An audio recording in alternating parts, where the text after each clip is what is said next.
نحمده ونصلي على رسوله الكريم اما بعد فاعوذ بالله من الشيطان الرجيم بسم الله الرحمن الرحيم رب اشرح لي صدري ويسر لي امري واحلل عقدة من لساني يفقهوا قولي۔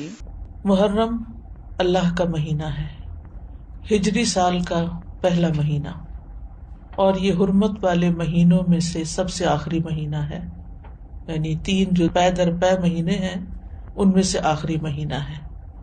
اور وہ پے در پے مہینے ذوالقعدہ، ذوالحجہ اور محرم ہیں، اور رجب الگ سے ہے۔ مہینوں کی گنتی کے بارے میں سورۃ التوبہ میں اللہ سبحانہ وتعالیٰ ارشاد فرماتے ہیں، بے شک مہینوں کی گنتی اللہ کے نزدیک اللہ کی کتاب میں 12 مہینے ہیں۔ جس دن اس نے آسمان اور زمین کو پیدا کیا، یعنی اس دن سے اللہ نے 12 مہینے بنائے، ان میں سے 4 حرمت والے ہیں، اور ان مہینوں میں خاص طور پر اپنی جانوں پر ظلم نہ کرو، اس کا حکم دیا گیا۔ صحیح بخاری میں بھی آتا ہے، ابو بکرہ کی روایت ہے کہ نبی صلی اللہ علیہ وسلم نے فرمایا، زمانہ گھومتا ہوا اپنی اصلی حالت پر آ گیا ہے جس دن اللہ نے آسمانوں اور زمینوں کو پیدا کیا تھا، کیونکہ عربوں نے مہینوں کی گنتی میں بہت کچھ تبدیلیاں کر دی تھی، کبھی کسی سال میں مہینہ بڑھا دیا، کبھی گھٹا دیا، تو وقت اپنی اصل پہ نہیں رہا تھا۔ لیکن جس سال نبی صلی اللہ علیہ وسلم نے حج کیا، اس موقع پر یہ فرمایا کہ یہ حج اپنے اصلی صحیح وقت پر اور صحیح تاریخ کے مطابق ہوا ہے۔ فرمایا، زمانہ گھومتا ہوا اپنی اصلی حالت پر آ گیا ہے جس دن اللہ نے آسمانوں اور زمینوں کو پیدا کیا تھا۔ سال 12 مہینوں کا ہے، جن میں 4 مہینے حرمت والے ہیں، 3 تو مسلسل ہیں، یعنی ذوالقعدہ، ذوالحجہ اور محرم، اور ایک رجب مضر جو جمادہ اور شعبان کے درمیان میں ہے۔ تو یہ 4 مہینے جو ہیں یہ حرمت والے ہیں، اور ان کی حرمت میں سب سے اہم چیز یہ ہے کہ انسان حرام کاموں سے بچے۔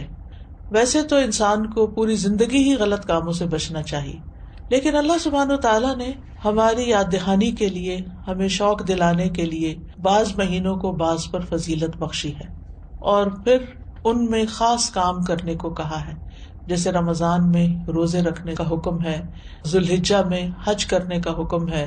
عربوں کے ہاں رجب میں زیادہ تر عمرہ کیا کرتے تھے، لیکن کوئی خاص اس کی ایسی فضیلت تو نہیں ہے۔ اسی طرح یہ جو 4 حرمت والے مہینے ہیں، ان کا جو خاص حکم ہے وہ یہ کہ ان میں اپنی جانوں پر ظلم نہ کرو۔ اپنی جان پہ ظلم کرنا 2 طرح سے ہوتا ہے، ایک تو یہ کہ انسان گناہ کے کام کرے۔ جن مہینوں میں نیک کام کرنے کا ثواب بڑھ جاتا ہے، ان مہینوں میں گناہ کرنے کی سزا بھی زیادہ ہوتی ہے اور اس کی ممانعت بھی زیادہ ہوتی ہے۔ تو بطور خاص، کیونکہ اگر سال کے یہ 4 مہینے انسان اچھی طرح پریکٹس کرے تو پھر باقی مہینوں میں بھی اللہ کی حرمتوں کو پامال نہیں کرے گا۔ اور دوسرا یہ کہ انسان کسی دوسرے پر بھی ظلم نہ کرے، کیونکہ جب انسان دوسرے پر ظلم کرتا ہے تو وہ دراصل اپنے اوپر کرتا ہے، جیسا کہ انسان دوسرے کے ساتھ احسان کرتا ہے تو وہ دراصل اپنے اوپر کرتا ہے۔ قرآن مجید میں آتا ہے، ان احسنتم احسنتم لانفسکم، اگر تم نے نیکی کی، احسان کیا تو اپنی جان پر کیا۔ یعنی بظاہر ایسا لگتا ہے کہ جیسے انسان دوسرے کو فیور دے رہا ہے، لیکن حقیقت میں وہ اس کے اپنے لیے ہی بہتر ہوتا ہے۔ محرم کو اللہ کا مہینہ قرار دیا گیا ہے، یہ اس مہینے کے فضائل میں سے ہے۔ نبی صلی اللہ علیہ وسلم نے اس کے بارے میں فرمایا، افضل الصیام بعد رمضان شہر اللہ المحرم۔ یہ صحیح مسلم کی روایت ہے۔ ابو ہریرہ رضی اللہ عنہ کہتے ہیں کہ رسول اللہ صلی اللہ علیہ وسلم نے فرمایا، رمضان کے بعد سب سے افضل روزے اللہ کے مہینے محرم کے ہیں، یعنی اس مہینے میں خاص طور پر روزے رکھنے کا اہتمام کرنا چاہیے، یعنی یہ اس کی خاص عبادت ہے۔ اس مہینے کو شہر اللہ المحرم کہہ کر شرف دیا گیا ہے، یعنی اللہ تعالیٰ نے اس کو اپنی طرف منسوب کیا کہ یہ اللہ کا مہینہ ہے۔ اس سے اس مہینے کے شرف اور فضیلت پر دلیل ملتی ہے۔ اللہ سبحانہ تعالیٰ اپنی خاص مخلوقات کو اپنی طرف منسوب کرتا ہے، جیسے اللہ سبحانہ تعالیٰ نے محمد صلی اللہ علیہ وسلم کو، ابراہیم علیہ السلام کو، اسحاق علیہ السلام کو، یعقوب علیہ السلام کو اور دیگر انبیاء کو اپنی عبودیت کی طرف منسوب کیا ہے کہ اللہ کے بندے ہیں۔ ان کو اپنا بندہ قرار دیا ہے. اسی طرح خانہ کعبہ کو اللہ تعالیٰ نے بیت اللہ کہا ہے، اللہ کا گھر. اسی طرح قوم سمود کی اونٹنی کو اللہ تعالیٰ نے ناقۃ اللہ کہا، اللہ کی اونٹنی. تو جس چیز کو اللہ تعالیٰ اپنی طرف منسوب کرے وہ اس کی خاص عزت اور تشریف کی وجہ سے ہوتا ہے، یعنی اس کی خاص امپورٹنس کی وجہ سے ہوتا ہے.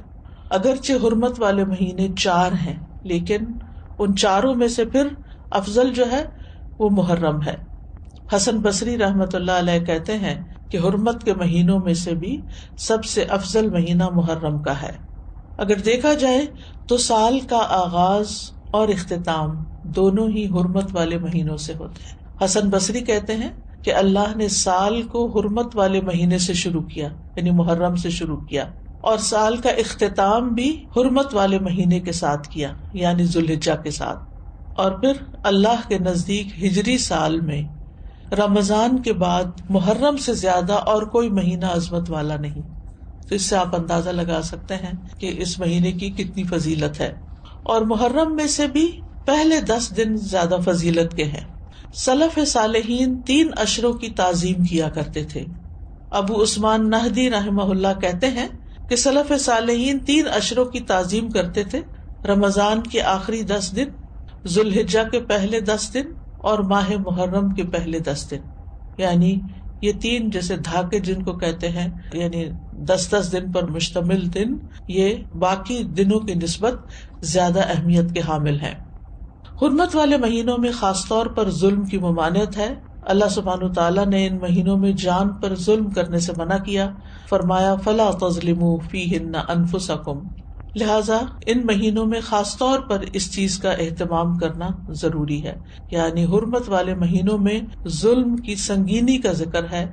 یعنی اس میں ظلم کرنا، کسی بھی انسان پر، کسی جاندار پر، کسی بھی چیز پر کسی کا بھی حق نہ دینا، یہ زیادہ بڑا گناہ ہے، یعنی دوسرے مہینوں کی نسبت. اگرچہ سارا سال ہی منع ہے، ہر حال میں ظلم سنگین ہوتا ہے، لیکن ان مہینوں میں بطور خاص منع کیا گیا ہے. پھر ایک اور بات یہ ہے کہ محرم کے مہینے میں خاص عبادت جو ہے وہ روزے رکھنے کی ہے. تو اس مہینے میں اللہ کی توفیق سے اگر ممکن ہو تو کثرت سے روزے رکھنا مستحب ہے. روزوں کے اعتبار سے رمضان کے بعد سب سے افضل مہینہ ہے. صحیح مسلم کی روایت ہے، ابو ہریرہ کہتے ہیں کہ رسول اللہ صلی اللہ علیہ وسلم نے فرمایا، رمضان کے بعد سب سے افضل روزے اللہ کے مہینے محرم کے ہیں. ابن رجب کہتے ہیں کہ یہ حدیث اس معنی میں واضح اور صریح ہے کہ رمضان کے بعد نفلی روزوں میں افضل ترین روزے اللہ کے مہینے محرم کے روزے ہیں، اور یہ سب نفلی روزے ہیں. فرض روزوں سے پہلے محرم میں روزے رکھے جاتے تھے، پھر جب فرض روزے رمضان میں ہو گئے تو پھر محرم کے روزے جو ہیں وہ نفلی ہو گئے.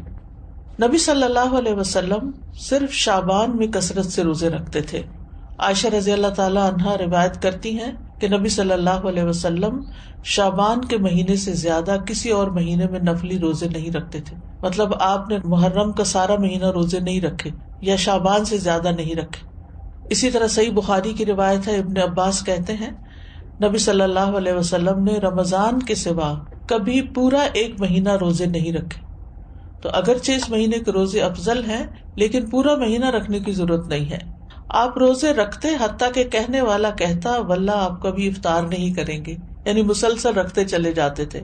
اور افطار کرتے یعنی چھوڑ دیتے روزے رکھنا حتیٰ کہ کہنے والا کہتا اللہ کی قسم آپ کبھی روزے نہیں رکھیں گے. تو اس میں آپ کا جو پیٹرن تھا تسلسل کے ساتھ روزے رکھنے کا، وہ ہمیشہ کے لیے نہیں ہوتا تھا. اور یہ کیوں نہیں کیا آپ نے؟ اس لیے نہیں کہ آپ کے اندر طاقت نہیں تھی، اس لیے کہ امت کے لیے مشکل نہ ہو.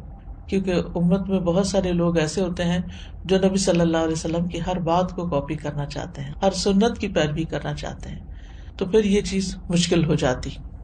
اب سوال یہ پیدا ہوتا ہے کہ نبی صلی اللہ علیہ وسلم محرم کی بجائے شعبان میں کثرت سے روزے کیوں رکھتے تھے؟ علماء کو اس مسئلے میں اشکال ہوا ہے کہ اگر محرم زیادہ افضل ہے تو آپ شعبان میں کیوں زیادہ روزے رکھتے؟ کہ آپ نے صراحت کے ساتھ یہ فرمایا کہ ماہ محرم کے روزے جو ہیں وہ افضل ہیں. تو اس میں بعض علماء یہ کہتے ہیں کہ شاید آپ کو محرم کی فضیلت کا علم زندگی کے آخری ایام میں ہوا، یعنی شروع سے نہیں یہ بات بتائی گئی. اور یہ بھی ہو سکتا ہے کہ اس مہینے میں آپ کو کئی عذر پیش آ جاتے تھے جس کی وجہ سے آپ یہ روزے نہیں رکھ سکتے تھے، جیسے سفر ہے یا بیماری کا لاحق ہونا ہے. لیکن چونکہ آپ نے فرما دیا ہے کہ یہ افضل ہے تو بہرحال یہ افضل ہے، یعنی اس مہینے میں روزے رکھنا. اور اس مہینے میں سے بھی خاص طور پر 10ویں تاریخ کا روزہ رکھنا. جمہور علماء کے نزدیک عاشورہ محرم کا 10واں دن ہے، اور اس دن روزہ رکھنا جو ہے وہ مستحب ہے. اور عاشورہ ایک اسلامی نام ہے، جاہلیت میں یہ نام معلوم نہیں تھا، کوئی اسے جانتا نہ تھا، یعنی اس وقت 10 محرم کو عاشورہ نہیں کہتے تھے. تو عاشورہ کا روزہ جو ہے یہ مستحب ہے اور اس کی بہت فضیلت ہے. صحیح مسلم میں آتا ہے رسول اللہ صلی اللہ علیہ وسلم نے فرمایا، اور یوم عاشورہ کا روزہ میں امید رکھتا ہوں کہ پچھلے سال کے گناہوں کا کفارہ بن جائے گا، پچھلے سال کے گناہوں کا کفارہ بن جائے گا. ان یکفر السنۃ التی قبلہ. اب یہ گناہوں میں سے کیا مراد ہے؟ اس کے بارے میں آتا ہے کہ عاشورہ کا روزہ تمام صغیرہ گناہوں کا کفارہ بنتا ہے اور کبیرہ گناہوں میں کمی کا باعث بنتا ہے، یعنی اس میں تخفیف ہوتی. کبیرہ گناہوں کا کفارہ نہیں بنتا. مثلا اگر کسی نے کسی کو قتل کر دیا، اللہ نہ کرے، یا اسی طرح کوئی شراب پیتا ہے، یا کوئی زنا کرتا ہے، یا کوئی اور اس طرح کے بڑے بڑے گناہوں کے کام کرتا ہے، اور وہ کہے کہ میں عاشورہ کا روزہ رکھ لوں گا اور میرا سب کچھ معاف ہو جائے گا، تو ایسا نہیں ہے. کبیرہ گناہوں پر حدود بھی ہیں، کبیرہ گناہوں پر بعض اوقات کفارہ بھی ہے، توبہ ہے، یعنی ان کا معاملہ الگ ہے. لیکن چھوٹے چھوٹے گناہ جو انسان سے ہو جاتے ہیں، کوتاہیاں ہو جاتی ہیں، غفلتیں ہو جاتی ہیں، تو ان کا کفارہ جو ہے وہ 10 محرم کے روزے سے ہوتا ہے، 1 سال کا. اور اگر کسی کے اعمال نامے میں صغیرہ گناہ نہ ہو، خوش قسمت ہو، تو پھر اس کے اعمال نامے میں اس روزے کے بدلے نیکیاں لکھ لی جاتی ہیں اور اس کے درجات بلند کر دیے جاتے ہیں. اور پھر اگر کسی کا کوئی ایک آدھ کبیرہ گناہ ہو، جیسے والدین کو ستانا ہے یا کوئی اور اس طرح کے کام ہے، یا غیبت کر لی کسی نے، کسی پہ الزام لگا دیا ناسمجھی میں، کچھ ہوتے ہیں جان بوجھ کے کرنا، کچھ ہوتے ہیں کہ ایسے منہ سے بات نکل جاتی، یعنی آپ کا ارادہ نہیں تھا کہ کسی کی آپ برائی کریں، لیکن کسی نے آپ کے سامنے کسی کی شکایت کی تو آپ نے بھی کوئی ساتھ جملہ بول دیا. کئی دفعہ ایسے ہوتا ہے نا کہ ہاں وہ تو ہے ہی ایسا، آپ نے تائید کر دی. تو اب بہرحال آپ نے کسی کی برائی تو کر ہی دی، تو ہو سکتا ہے کہ کسی کے اعمال نامے میں بہت زیادہ ایسی چیزیں نہ ہوں، خال کبھی کبھار کی ہوئی ہوں، تو پھر امید کی جا سکتی ہے کہ اس کے لیے ان گناہوں سے بھی کفارے کا باعث بنے گا. پھر اہل و عیال اور اپنے ماتحت لوگوں کو بھی اس دن روزہ رکھوانا چاہیے. یعنی انسان کو چاہیے کہ اپنے اہل و عیال اور جن لوگوں کی ذمہ داری اس پہ عائد ہوتی ہے ان کے بارے میں اس روزے کے حوالے سے خاص خیال رکھیں. سحری کے لیے ان کو جگائیں، ان کو سحری بنا کے دیں، ان کو روزہ رکھنے پر مدد کریں، تو ان کا بھی ثواب آپ کو مل جائے گا. ربیہ بنت معوذ رضی اللہ عنہما سے روایت ہے، وہ کہتی ہیں کہ نبی صلی اللہ علیہ وسلم نے عاشورہ کے دن صبح کے وقت انصار کی بستیوں میں یہ پیغام بھیجا کہ جس نے آج روزہ نہ رکھا ہو وہ باقی دن کچھ نہ کھائے، اور جس نے روزہ رکھا ہو وہ روزے سے رہے. یعنی جس نے تو صبح سے کچھ نہیں کھایا وہ اب کچھ نہ کھائے، اور جس نے اگر کچھ کھا بھی لیا باقی دن کا روزہ رکھ لے. یعنی اتنی تاکید ہے. ربیہ کہتی ہیں کہ اس حکم کے بعد ہم عاشورہ کا روزہ رکھتی تھیں اور اپنے بچوں کو بھی رکھواتی، نیز انہیں بہلانے کے لیے ہم روئی کے کھلونے بنا دیتی. جب ان میں سے کوئی کھانے کے لیے روتا تو ہم اسے وہ کھلونا دے دیتی یہاں تک کہ افطار کا وقت آ جاتا، یعنی بہلا پسلا کے بچوں کو بھی روزہ رکھوا دیتی. تو اس سے اندازہ کریں کہ اس روزے کی کتنی اہمیت ہے. پھر اسی طرح اہل کتاب بھی یہ روزہ رکھا کرتے تھے، یعنی جو مدینہ میں یہودی تھے وہ بھی یہ روزہ رکھتے تھے. تو نبی صلی اللہ علیہ وسلم نے ان کی مخالفت کرتے ہوئے 10ویں کے ساتھ 9ویں کے روزے کو بھی مستحب قرار دیا.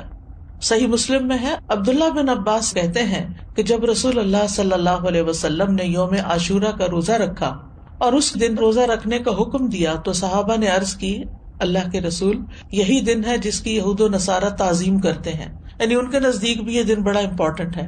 اس پر رسول اللہ صلی اللہ علیہ وسلم نے فرمایا، جب آئندہ سال ہوگا تو اگر اللہ نے چاہا ہم 9ویں دن کا بھی روزہ رکھیں گے. اس کے بعد آئندہ سال نہیں آیا کہ رسول اللہ صلی اللہ علیہ وسلم وفات پا گئے. دوسری روایت میں یہ الفاظ ہیں، عبداللہ بن عباس کہتے ہیں کہ رسول اللہ صلی اللہ علیہ وسلم نے فرمایا، اگر میں آئندہ سال تک زندہ رہا تو لازماً 9ویں کا روزہ رکھوں گا۔ ابو بکر کی روایت میں ہے، ابن عباس نے کہا آپ کی مراد عاشورہ کے دن سے تھی، یعنی 10ویں کی بجائے 9ویں کا رکھوں گا، یہ بھی مراد لی گئی، لیکن بہتر یہی ہے کہ وہ 10ویں، کیونکہ اس پر آپ کا قول ہے کہ وہ پورے سال کے گناہوں کا کفارہ ہے، اور اس کے ساتھ 9ویں کا روزہ رکھ لیا جائے تاکہ 2 دن ہو جائیں، اور جو 9 محرم کا روزہ نہ رکھ سکے تو وہ 10ویں کے ساتھ 11ویں کا روزہ رکھ لے۔ وآخر دعوانا ان الحمد للہ رب العالمین، سبحانک اللہم وبحمدک، اشہد ان لا الہ الا انت، استغفرک واتوب الیک۔